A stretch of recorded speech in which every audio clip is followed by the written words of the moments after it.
where today we are going to unravel the ultimate ecological whodunit. I'm talking about a cold case that baffled scientists for years. Who or what killed the king of the seas, the almighty Megalodon?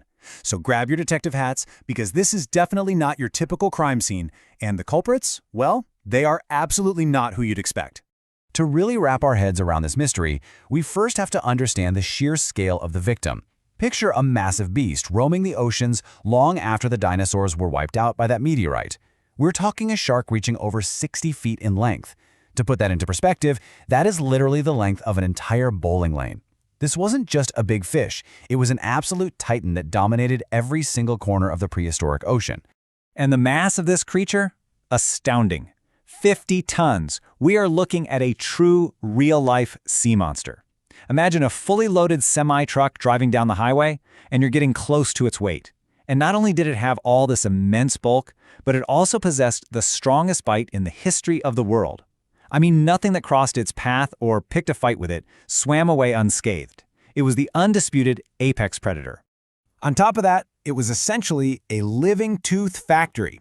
You see, sharks are mostly made of cartilage, so their teeth are usually the only bony remains left behind for us to even find. Its jaws were lined with rows of sharp, hook-like teeth that it could replace up to 50 times in a single lifetime. When a tooth wore out, it just dropped right off, and a new razor-sharp one popped up to immediately take its place. Now, because all we usually find are those massive teeth, pop culture loves to picture the Megalodon as just a gigantic version of today's great white shark. But actually, that's a pretty common mistake. Based on the fossil record of their cartilaginous skeletons, the Megalodon looked a lot more like a modern bull shark. It had a shorter, blunter snout, a flatter lower jaw, and these incredibly long, massive pectoral fins that were absolutely necessary to support all that 50-ton weight in the water. Section 1. The Supernova False Alarm. For the longest time, scientists just couldn't fathom how a creature so dominant, so heavily armed, and so incredibly massive could just vanish 2.5 million years ago. They thought, well, an epic cosmic event is really the only thing powerful enough to wipe out the king. The initial prime suspect? An exploded star, a supernova, located about 150 light-years away from Earth. The theory was that the immense radiation from this explosion reached our planet and baked the oceans. Scientists figured this intense heat warmed our planet so drastically that it made the waters completely unlivable for such massive species, bringing a fiery, dramatic end to the Megalodon. But what if the stars had absolutely nothing to do with it? In 2019, we got a massive plot twist. A group of researchers discovered something totally weird. They dated fossils of the monster shark and found they actually belonged to an earlier period than everyone previously thought. This proved, conclusively, that the Megalodon went extinct well before that supernova ever exploded. So the cosmic assassin theory tossed completely out the window. We needed a new explanation. Section 2. Rise of the Unlikely Rivals. If a giant exploding star didn't do it, we clearly need to look much closer to home. And as it turns out, the assassins who took down the king were way smaller than you'd think. Do these names ring a bell? Great white sharks, mako sharks, and tiger sharks. The ancestors of today's great whites actually existed at the exact same time as the Megalodon.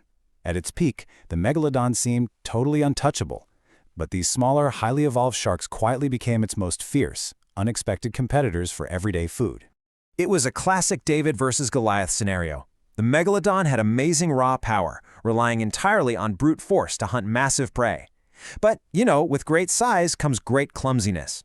The Meg was pretty rigid and definitely lacked agility. The great white and its peers, on the other hand, were much smaller, but incredibly fast, flexible, and nimble. When it came to hunting, these quick little sharks simply snatched away the prey the hulking bully had already marked for itself. And when the Megalodon tried to fight back, the little guys just scattered. Section 3. The Vulnerable Youth. Now, obviously, stealing a few bite-sized snacks isn't going to wipe out an entire 50-ton species. And an adult great white couldn't possibly take down a fully grown Megalodon in a direct fight. No way. So instead, they targeted a tragic, hidden weakness in the Megalodon's life cycle. While the adults were 60-foot titans, a baby Megalodon was surprisingly small and vulnerable, typically only half the size of an adult great white. So while the Megalodon parents were out deep hunting huge whales, these little kids became easy prey for adult great whites, bulls, and tiger sharks. The kings of the sea were literally being eaten in their cribs. And honestly, it gets even worse. Even if there was no open violent confrontation, a rapidly growing population of these smaller rival sharks ate up all of the convenient, easy-to-catch prey. The oceans suddenly became incredibly crowded with these highly efficient, multiplying competitors, meaning the young megalodons just couldn't find enough food to support their massive growth spurts. They were being out-hunted at the absolute most critical stage of their lives, and the babies simply starved before they could ever reach adulthood. Section 4. The Great Whale Escape. You might be wondering, even with rival sharks stealing food and hunting the young, didn't the adult megalodons still have their giant whales to feast on? Well, yes, until the Earth itself turned against them with a drastic shift in the global climate. 20 million years ago, the global climate was incredibly mild. The oceans were warm everywhere, meaning the megalodon could swim wherever it pleased. We've even found their teeth in what are now the dry, sandy deserts of Africa. But fast forward to about 3 million years ago, and the planet enters a dramatic new climate cycle.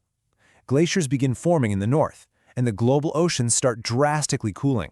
Right after that, roughly 2.5 million years ago, the megalodon officially disappears from the face of the Earth. So what exactly went wrong during that cool down? Well, the megalodon was stubborn. It was a fiercely warm-loving shark and absolutely refused to adapt to the cold, so it stayed trapped in the shrinking tropical zones near the equator. Meanwhile, the highly adaptable baleen whales, the megalodon's favorite food, became totally cool with the cold. They adapted, grew thicker blubber, and migrated far north where freezing coastal waters caused a massive boom in krill colonies. They essentially escaped to a frozen safe haven to feed undisturbed. Section 5. Starvation of the King.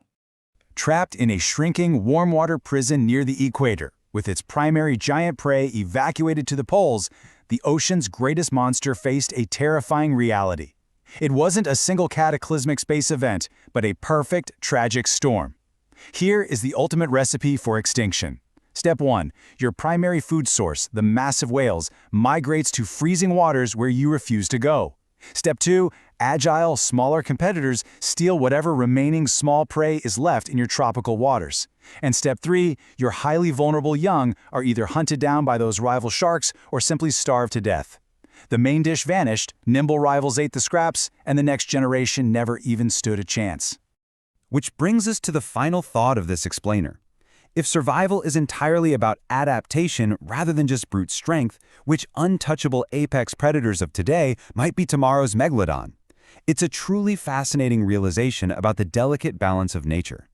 It proves that no matter how big, how heavily armed, or how powerful you are, if the world changes around you and you can't adapt, you're going to be left behind. Think about that the next time you see a great white shark, the adaptable little guys who inherited the ocean and outlasted the